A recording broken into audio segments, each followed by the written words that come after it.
ಇನ್ನು ಹಾಸ್ಪಿಟಲ್ಗೆ Belagavi S P Bhimashankar ಗುಳೇದವರು ಕೂಡ ಭೇಟಿ ಕೊಟ್ಟಿದ್ದಾರೆ. ಲಕ್ಷ್ಮೀ ಹೆಬ್ಬಾಳ್ಕರ್ ಅವರ ಆರೋಗ್ಯ ಕುರಿತು ವೈದ್ಯರಿಂದ ಮಾಹಿತಿ ಪಡೆದು ಆನಂತರ ಅವರು ಕೂಡ ಮಾಧ್ಯಮಗಳ ಜೊತೆ ಮಾತನಾಡಿದ್ದಾರೆ. ಮೇಡಮ್ ಅವರು ಇಲ್ಲಿ Vijaya hospital ortho and trauma centre Belagavi ನಗರದಲ್ಲಿ ಅಡ್ಮಿಟ್ ಆಗಿದ್ದಾರೆ. ಈ ಡಾಕ್ಟರ್ ಹತ್ರ ಮಾತಾಡಿದ್ದೇನೆ. ಅವರಿಗೆ ಮೈನರ್ ಇಂಜುರೀಸ್ ಇದೆ. L1 L4 ಹೇರ್ಲೈನ್ ಫ್ರ್ಯಾಕ್ಚರ್ಸು ಮತ್ತು C1 ಆ್ಯಂಡ್ C4 ಕತ್ತಲ್ಲಿ ಸಬ್ಲಕ್ಸೇಷನ್ ಅಂತಾರೆ. ಸಬ್ಲಕ್ಸೇಷನ್ ಅಂದರೆ ಇನ್ಕಂಪ್ಲೀಟ್ ಡಿಸ್ಲೊಕೇಶನ್ ಅಂತ ಹೇಳಿ ಟ್ರೀಟ್ಮೆಂಟು ಸದ್ಯಕ್ಕೆ ಅವರು ಕನ್ಸರ್ವೇಟಿವ್ ಕೊಡ್ತಾ ಇದ್ದೀವಿ ಅಂತ ಡಾಕ್ಟ್ರು ಹೇಳಿದ್ದಾರೆ. ಮುಂದಿನ 1 ಅಥವಾ 2 ದಿವಸ ಅವರು ಆಸ್ಪತ್ರೆಯಲ್ಲಿ ಇರಬೇಕಾದಂಥ ಅಗತ್ಯತೆ ಒದಗಬಹುದು ಅಬ್ಸರ್ವೇಷನ್ಗೋಸ್ಕರ. ಮತ್ತು MLC ಅವರಿಗೆ ಸಣ್ಣ ಪುಟ್ಟ ತಲೆಗೆ ಗಾಯಗಳಾಗಿದೆ. ಅದಕ್ಕೆ ಅವರು ಆಲ್ರೆಡಿ ಇಲ್ಲಿ ಬಂದು ಟ್ರೀಟ್ಮೆಂಟ್ ತೊಗೊಂಡು ಮನೆಯಲ್ಲಿ ಡಿಸ್ಚಾರ್ಜ್ ಆಗಿಬಿಟ್ಟು ಮನೆಯಲ್ಲಿದ್ದಾರೆ. ಡ್ರೈವರ್ ಮತ್ತು ಗನ್ಮ್ಯಾನ್ಗಳಿಗೂ ಕೂಡ ಸಣ್ಣ ಪುಟ್ಟ ಇಂಜುರೀಸ್ ಆಗಿದೆ. ಅವರು ಕೂಡ ಡಿಸ್ಚಾರ್ಜ್ ಆಗಿ ಹೋಗಿದ್ದಾರೆ. ನಮ್ಮ ಹಿರಿಯ ಮೇಲಧಿಕಾರಿಗಳು ಮತ್ತು ಸರ್ಕಾರದಿಂದ ಏನು ಕೇಳಿದ್ರು ಎಲ್ಲ ಮಾಹಿತಿಯನ್ನು ಕೊಟ್ಟಿದ್ದರು. ಇತ್ತು, ಬಟ್ ಅವರು ಸ್ವಲ್ಪ ಮುಂದೆ ಇದ್ದರು. ಈ ಬಗ್ಗೆ ಕೂಡ ಮತ್ತಷ್ಟು ಮಾಹಿತಿ ನನ್ನ ಕೊಲೀಗ್ ದಿಲೀಪ್ ಅವರಿಂದ ಪಡ್ಕೊಳ್ಳೋಣ. ದಿಲೀಪ್, ಕಾರ್ನಲ್ಲಿದ್ದ 4 ದೊಡ್ಡ ಮಟ್ಟದ ಏಟು ಸ್ವಲ್ಪ ಮಟ್ಟಿಗೆ ಬಿದ್ದಿರ್ತಕ್ಕಂಥದ್ದು ಲಕ್ಷ್ಮೀ ಹೆಬ್ಬಾಳ್ಕರ್ ಅವರಿಗೆ ಅಂತ ಅನಿಸುತ್ತೆ. ಯಾಕೆಂದರೆ 3 ಜನ ಡಿಸ್ಚಾರ್ಜ್ ಆಗಿ ಮನೆಗೆ ಹೋಗಿದ್ದಾರೆ ಈಗಾಗಲೇ. ಸೊ ಅವರ ಟ್ರೀಟ್ಮೆಂಟು ಮತ್ತು ಈಗ ಅವ್ರನ್ನ ಭೇಟಿಯಾಗೋದಕ್ಕೆ ಯಾರ್ಯಾರು ಬರ್ತಾ ಇದ್ದಾರೆ, ಇದ್ರ ಬಗ್ಗೆ ಏನು ಅಪ್ಡೇಟ್ಸ್ ಇದೆ?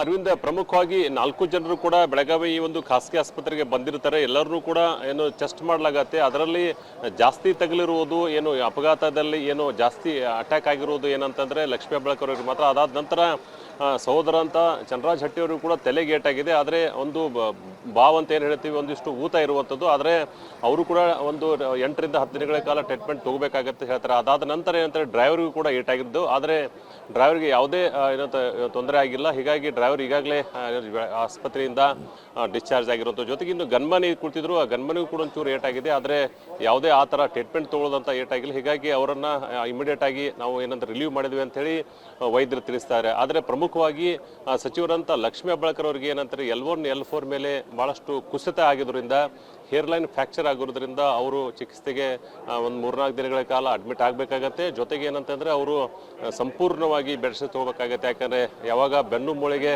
ಏಟಾಗೋದಾಗಾದರೆ ಅದು ಏನು ಒಂದೊಂದು ಕೇವಲ ಅಲ್ಲಿ ಟ್ರೀಟ್ಮೆಂಟ್ ಇರೋದು ಏನಂತಂದರೆ ಬೆಡ್ ರೆಸ್ಟ್ ಇರುವಂಥದ್ದು. ಮತ್ತು ಈಗಾಗಲೇ ನಾವು ಅವರ ಆ್ಯಂಟಿಬಯೋಟಿಕನ್ನು ಪೇನ್ ಕೇರ್ನ ಹಾಕಿದ್ವಿ. ಮತ್ತು ಬೆಳಗ್ಗೆ ಏನೋ ಅವ್ರು ಬಂದಿದ್ರು ಭಾಳಷ್ಟು ನೋವಿಂದ ತೊಂದರೆಗಾಗ್ತಾಯಿದ್ರು. ಕೇವಲ ತಾವು ನೋಡ್ಬೋದು ಚಿತ್ರಗಳೇನಂತಂದರೆ ಕಾರಿಂದ ಕೆಳಗಡೆ ಕೂತ್ಕೊಳ್ಳೋಕೆ ಸುಮಾರು 10 ನಿಮಿಷಗಳ ಕಾಲ ಬೇಕಾಗುತ್ತೆ. ಏನಂತಂದರೆ ಒಂದು ವೀಲ್ ಚೇರ್ ಮೇಲೆ ಕೂತ್ಕೊಳ್ಳೋಕೆ ಲಕ್ಷ್ಮೀ ಹೆಬ್ಬಾಳ್ಕರ್ 10 ನಿಮಿಷಗಳು ಕೂಡ ಹೆಚ್ಚು ಟೈಮನ್ನು ತೊಗೋತಾರೆ. ಯಾಕಂದರೆ ಅಷ್ಟೊಂದು ಪೇನ್ ಆಗ್ತಾ ಇರುವಂಥದ್ದು. ಹೀಗಾಗಿ ವೈದ್ಯರ ಚಿಕಿತ್ಸೆ ಮುಂದುವರೆದಿರುವಂಥದ್ದು. ಮತ್ತು ಇನ್ನೂ ಭಾಳಷ್ಟು ಜನ ಇಲ್ಲಿಗೆ ಧಾವಿಸ್ತಾ ಇದ್ದಾರೆ. ಈಗಾಗಲೇ ಕುಟುಂಬದವ್ರು ಏನು ಮೃಣಾಲ್ ಅವರು ಮನವಿ ಮಾಡ್ಕೊಂಡಿದ್ದಾರೆ, ಯಾರು ಬರೋಕ್ಕೆ ಹೋಗಬೇಡಿ, ಯಾಕಂತಂದರೆ ಇಲ್ಲಿ ಕಂಜೆಸ್ಟ್ ಇರುವಂಥದ್ದು. ಮತ್ತು 2-3 ದಿನಗಳೇ ಏನಂತಾರೆ ಯಾವುದೇ ದೊಡ್ಡ ತೊಂದರೆ ಆಗಿಲ್ಲ. ಹೀಗಾಗಿ 2-3 ದಿನಗಳಲ್ಲಿ ಅವ್ರು ರಿಚಾರ್ಜ್ ಆಗಿ ಮನೆಗೆ ಹೋಗ್ತಾರೆ ಅಂತ ಹೇಳಿ ಮೃಣಾಲ್ ಹೆಬ್ಬಾಳ್ಕರ್ ಜನರಿಗೆ ಮನವಿಯನ್ನು ಮಾಡ್ಕೊಂಡಿದ್ದಾರೆ. ಆದರೆ ಬಹಳಷ್ಟು ಮುಖಂಡರು ತಾವು ನೋಡ್ಬೋದು ಈಗಾಗಲೇ ಮಹಿಳಾ ಮಹಿಳೆಗಳು ಬಹಳಷ್ಟು ಅವರ ಏನು ಕಾರ್ಯಕರ್ತರು ಎಲ್ಲರೂ ಕೂಡ ಬೆಳಗಾವಿ ಖಾಸಗಿ ಆಸ್ಪತ್ರೆಗೆ ಬಂದು ಒಂದಿಷ್ಟು ಅವರ ಇನ್ನೊಂದರ ಆರೋಗ್ಯನ ವಿಚಾರಿಸ್ತಾರೆ. ಮತ್ತು ಪೊಲೀಸರು ಕೂಡ ಬಂದೋಬಸ್ತಿಗೆಲ್ಲ ತಯಾರಿಯನ್ನು ಕೂಡ ಮಾಡ್ಕೋತಾ ಇರುವಂಥದ್ದು. ಅರವಿಂದ್, ಓಕೆ.